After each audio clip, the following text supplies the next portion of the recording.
¿Cómo se titulará esta parte de este video? Cuénteme, ¿cómo lo llamaremos?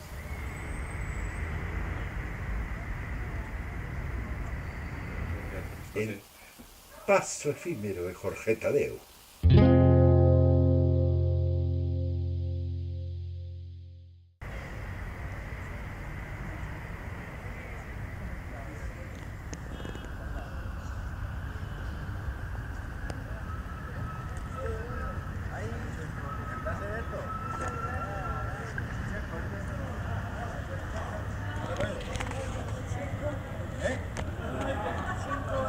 Sí, yo.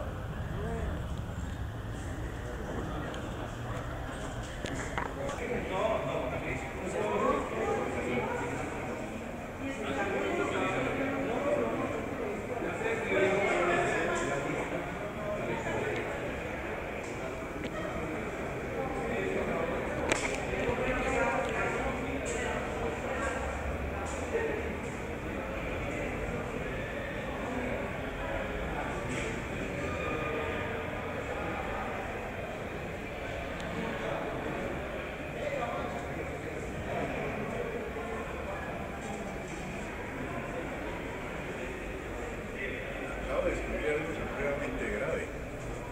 Que le montaron otro sindicato aquí al Sena. Dividieron a los trabajadores, ahí están pintados bien. Este sindicato era el nuestro, Sindicato de Empleados del Sena. Este es el sindicato de trabajadores oficiales del Sena, porque los de servicios generales tenían otro régimen laboral. Pero mire, otro sindicato, este es el sindicato de empleados públicos, de instructores, de administrativos, el más grande. Este es el pequeñito porque ya hoy en día los porteros ya no son ni del Sena, pero en ese entonces el sindicato, este sindicato era formado por los porteros, los trabajadores oficiales. Pero lo curioso de esto es que hay otro sindicato allí. Voy a ver qué quiere decir ese sindicato, ni idea. ¿Cetrasena qué es? Imagínense, Sindicato de Empleados y Trabajadores del Sena. Oiga, pero ¿cómo así? No, pero este es de la CUT, no está bien, el CUT Fenaltrasi. Oiga, ¿fue que le cambiaron a Sindecena el nombre o qué? No, no puede haber tres sindicatos, no puede haber tres sindicatos. Eso sí, ya es la división de la división.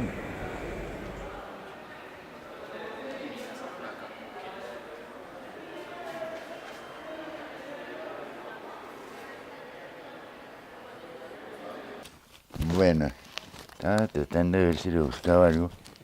No estaría aquí. ¡Ay, tal vez está aquí! Estas notas son de 1906, como puede darse cuenta. Pues cómo era de buena la letra y el papel. Mire, el papel está enterito. 1906. ¿En qué año estamos? 2000. Tiene exactamente 106 años este documento. Ay, perdón. ¿Y son qué? Este es más viejo. 1905. Que era muy juicioso, parece. Lectura, escritura, urbanidad y religión. Imagínense materias tan difíciles. Entonces sacó muy buenas notas. Esto te lo quería mostrar. Las notas de mi papá.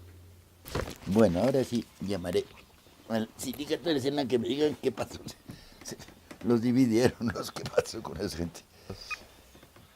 84, 24. Otra cosa que contesten. 7, 7.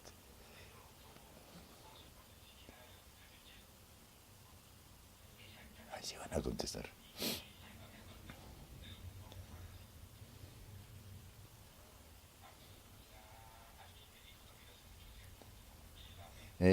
Muy amable, ¿con quién habló?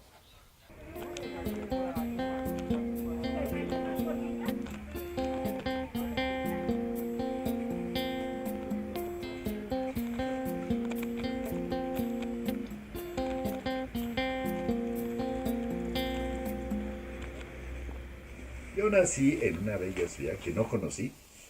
Porque cuando me trajeron no sabía ni lo único que sé fue que nací en Cali, pero no conocí a Cali. El 26 de enero del año 1943. Dicen que nací en pleno centro de Cali, calle 14, cerca a la iglesia de Santa Rosa, más concretamente en el pasaje Prati. Prati era un pasaje que unos italianos que han venido emigrantes habían comprado esa cuadrita y construyeron unas casitas y ahí era donde yo nací. No tengo el gusto de conocerla a estas alturas de mi vida. Como se darán cuenta, estoy próximo a cumplir ni más ni menos que 70 abriles. Bueno, si quiere octubres, porque ya estamos entrando a octubres. A los 4 años me trajeron a Bogotá, es decir, de Cali no recuerdo nada. Aunque fui posteriormente 2 veces a Cali, jamás tuve tiempo de ir a donde había nacido. Bueno, esto es lo que, ¿cómo se dice? El legado familiar. Bueno, la mínima parte de una biblioteca que mi papá tuvo, de muchísimos volúmenes, fundamentalmente de autores colombianos. El 80% de esa biblioteca se donó a la Universidad Autónoma de Colombia. Aquí vinimos como judíos errantes, de andar en casa en casa. Eso sí recuerdo que nuestro mejor programa era hacer trasteos cada rato. Todos a una pieza, meter todos los chícharos que traíamos desde Cali. Que no era cualquier pendeja, una biblioteca que tenía como 10.000 volúmenes. Ocupado, era más caro el trasteo de los libros que el trasteo de las cosas donde dormíamos. Cuando estaba en Corcultura yo era el encargado de las casas de cultura de este país. Estuve en Pitalito, y esta artesanía es de Pitalito, de la casa campesina tradicional de El Huila. Igualmente, cuando estuve en Sibundoy, traje esas flechas de los indios Kamsá, flechas y arcos que usaban los indios Kamsá. Cuando estuve en la Unión Soviética, traje la famosa Matrioshka. Es un montón de muñequitos metidos dentro de estos muñecos y muñecos que siguen de muñecos y muñecos de otros muñecos. Aquí más muñecos y ya no sé ni cómo se destapa eso, pero ahí siguen muñecos y muñecos. Trae como 15 muñequitas que se llaman matrioscas. Estas ya son matrioscas individuales que no traje allá. Yo recorrí bastante el país, es decir, para que van. Ah, mire, San Agustín. Eso lo traje yo precisamente del Parque Arqueológico de San Agustín, que era una dependencia de Corcultura y eran allá nuestros amigos, compañeros del sindicato. Ellos eran filiales y afiliados al sindicato de Corcultura. Con un poco de humor. Las condiciones para realizar el paro de Corcultura estaban dadas desde hace unos años anteriores, porque tanto la dirección sindical como sus afiliados, es decir, los empleados de Corcultura, teníamos una experiencia en cese de actividades. Era un paro cívico, es decir, incluía todos los sectores, el movimiento estudiantil, obviamente, el movimiento barrial, comunal, el movimiento agrario, el movimiento sindical, el movimiento intelectual. Estuvo muy bien organizado. El gobierno decía que no iba a haber paro, que eso todo iba a funcionar divinamente, que mejor dicho garantizaba la normalidad total, como es normal que lo dicen siempre que hay algún cese de actividades. Pues para ellos todo lo minimizan. Yo creo que para la Cámara de Comercio y todo eso siempre los puso a temblar, porque de todas maneras a la vuelta del 14 de septiembre por la noche llamaron a los trabajadores, a los organizadores del paro cívico a llegar a unos mínimos acuerdos. El paro fue total. Tenemos que buscar métodos de seguridad para los dirigentes sindicales. Por ejemplo, el día del paro, la víspera del día del paro, es decir, desde el día 13, todos los dirigentes sindicales nos desaparecimos de nuestras casas, porque estamos siendo buscados, curiosamente, no para premiarnos, ni mucho menos, sino para meternos a la cárcel. Entonces tocaba escondernos. Ese paro cívico nacional dejó muchísimas lecciones de cómo que si existe la unidad de los sectores populares y las diferentes organizaciones del pueblo colombiano, llámense barriales, comunales, estudiantiles, agrarias, laborales, si se logra una unidad de acción leal, honesta, se logran grandes éxitos. El mismo país, pues mi país, mi país, mi país, mi país, mi país, mi país, mi país, es tu país.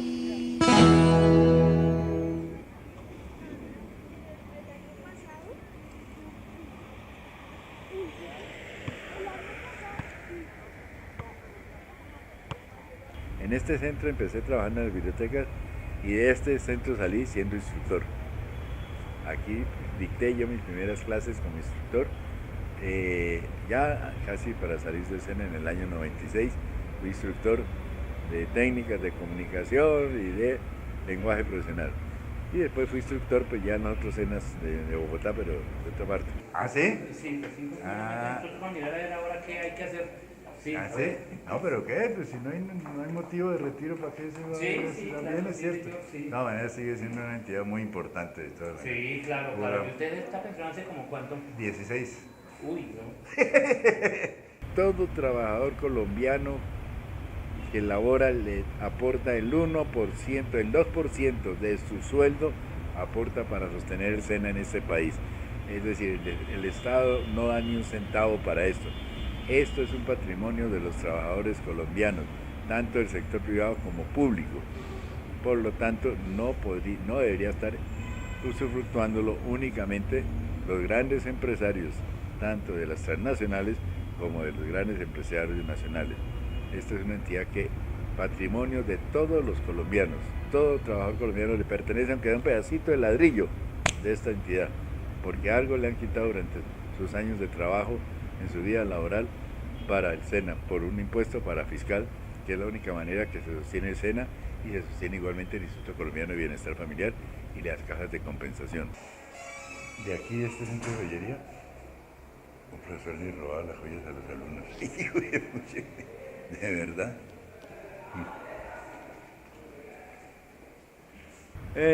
Cuando yo llegué aquí vine zanahorio porque me tocó pasar como desapercibido. Yo tenía pues mi trayectoria sindical en otras entidades del Estado, pero por una táctica, yo apenas entré, me hacía el bobito, aquí había sindicato, había unos compañeros que eran los delegados acá, que no sé qué, hacían reuniones, yo asistía, me afilié como cualquier, yo quiero afiliarme al sindicato, como cualquier cristiano, empleadito, me interesa ser afiliado al sindicato. Bueno, pues a los 4 meses que vi que ya se había superado el periodo de prueba, porque estaba recién entrado a esta entidad, y dije, no puedo de entradita comenzar a armar tierreros porque me botan. Pasados los 4 meses de prueba, entonces sí comencé ya a mostrarme un poquito más. Y comenzaron algunos, ay, usted como que, ¿y usted por qué es que sabe de esto? Y no sé qué, digo, no, pues cómo no hablar si yo soy trabajador, ¿verdad? Es que todos tenemos que saber que estamos en la olla, que el SENA debe pagarnos más. Aquí había problemas, fundamentalmente sí era de salarios. Y aunque el SENA era una de las entidades que mejor pagaba, de todas maneras estaban más remunerados los trabajadores. Sobre todo la parte administrativa en la cual yo trabajé en un comienzo. Y al año siguiente de haber entrado aquí, ya era miembro de la Junta Directiva del Sindicato Seccional Bogotá, o Seccional Cundinamarca, porque el sindicato tenía sus seccionales por departamentos. Yo fui miembro de la Junta Directiva, al año de haberme vinculado al SENA ya era miembro de la Junta Directiva. Como son tantos los empleados del SENA en Bogotá y en todo el país, entonces para ir a una asamblea no es que todo el mundo andaba, no podía haber una asamblea general, tenía que ir por delegados. Entonces para poder uno asistir a una asamblea necesitaba que donde uno trabajara, la gente votara para uno, para que dijera, vaya usted, no, voy a apoyarlo para que vaya como delegado. Pues yo en un año logré conseguir mi pueblo que me respaldara y logré una altísima votación nunca vista. Decían, pero este muchacho, ¿cómo hizo? Por ahí apareció un tira y dijo, es que este pisco es un comunista, ese no sé qué. Y yo le dije, usted es del DAS. Y casi nos damos puños aquí en la carrera 30 entre paredes.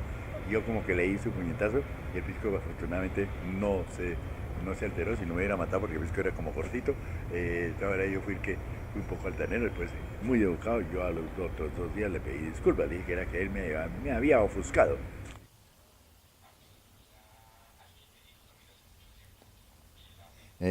Muy amable, ¿con quién habló?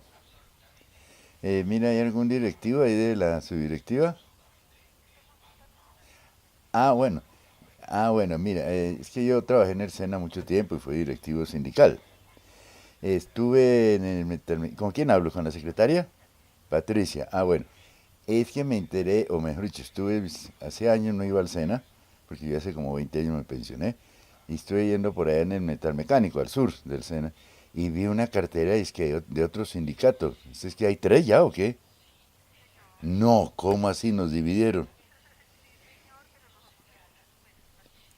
No. ¿Y eso qué es? ¿Es un sindicato patronal? ¿Es Cetresena o no sé qué? ¿Cómo es que se llama? Sí, claro. No. Pero, pero sin decena sigue siendo el mayoritario. Y ese... bueno. Ya, ya.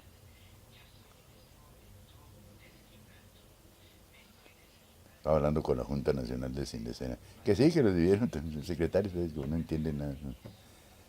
Me van a comunicar con la subdirectiva. No, qué barbaridad. De todas maneras, Sindecena sigue siendo mayoritario. La mayoría de empleados del SENA están afiliados a Sindecena. No, qué cosa tan increíble. Oye, me van a comunicar la secretaria de la subdirectiva de Cundinamarca, del SENA, de la cual yo fui presidente. ¿Cómo te parece? Creo que si pasara. No, se ve que la secretaria está muy ocupada. Es el que marcha en movimientos de paros cívicos, de movimientos que convoca la CUT y todo eso, es Sindecena. Ahora hay otra vaina que se llama Citresena. No. No sé que lo hayan dividido. El colmo. Qué tristeza, eso es triste. Está como cuando yo trabajé en Colcultura. En Colcultura había sindicato y como a los 5 años de que nos votaron allá, ya no había sindicato. No. Eso sí da tristeza. La gente no. Si no está uno encima. Es muy triste para uno porque quiere decir que el trabajo de uno fue muy malo. La idea es que la gente siguiera pensando igual y si uno se va, uno es apenas un accidente. Un accidente. Un accidente.